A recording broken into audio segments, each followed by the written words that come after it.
حکایت ہے ایک بت کا بولنا نبی پاک کے خلاف اور پھر نبی کے حق میں سچ بولنا۔ فرماتے ہیں کہ مکہ معظمہ میں ایک کافر ولید نامی رہتا تھا۔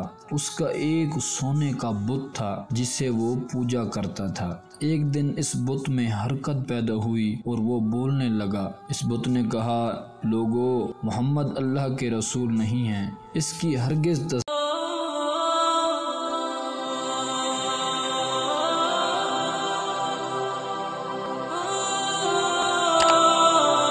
تصدیق نہ کرنا، معاذ اللہ۔ ولید بڑا خوش ہوا اور باہر نکل کر اپنے دوستوں سے کہا، مبارکباد، آج میرا معبود بولا ہے اور صاف صاف اس نے کہا ہے کہ محمد اللہ کے رسول نہیں ہیں۔ یہ سن کر لوگ اس کے گھر آئے تو دیکھا کہ واقعی اس کا بت یہ جملے دہرا رہا ہے۔ وہ لوگ بھی بہت خوش ہوئے اور دوسرے دن ایک عام اعلان کے ذریعے ولید کے گھر میں ایک بہت بڑا اجتماع ہو گیا تاکہ اس دن بھی وہ لوگ بت کے منہ سے وہی جملہ سنیں۔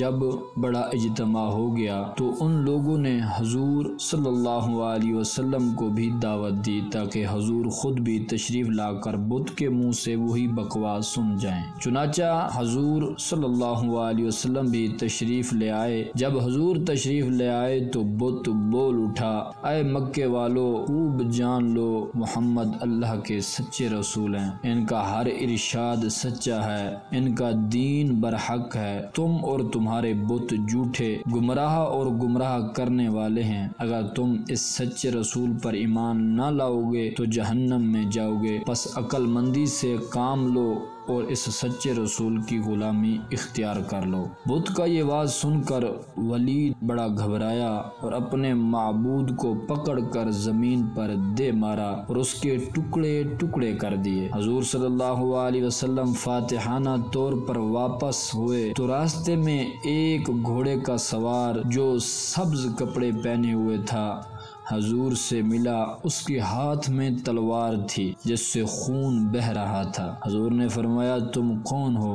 وہ بولا، حضور میں جن ہوں اور آپ کا غلام اور مسلمان ہوں، جبل طور پر رہتا ہوں، میرا نام مہین بن عبر ہے اور میں کچھ دنوں کے لیے کہیں باہر گیا ہوا تھا۔ آج گھر واپس آیا تو میرے گھر والے رو رہے تھے۔ میں نے وجہ دریافت کی تو معلوم ہوا کہ ایک کافر جن جس کا نام مسفر تھا، وہ مکہ میں آ کر ولید کے بت میں گھس کر حضور کے خلاف بکواس کر گیا ہے اور آج پھر آ گیا ہے تاکہ پھر بت میں گھس کر آپ کے متعلق بکواس کرے۔ یا رسول اللہ صلی اللہ علیہ وسلم، مجھے سخت غصہ آیا، میں تلوار لے کر اس کے پیچھے دوڑا اور اسے راستے ہی میں قتل کر دیا اور پھر میں خود ولید کے بت کے اندر گھس گیا اور آج جس قدر تقریر کی ہے میں نے وہ آپ نے سنی ہے یا رسول اللہ صلی اللہ علیہ وسلم۔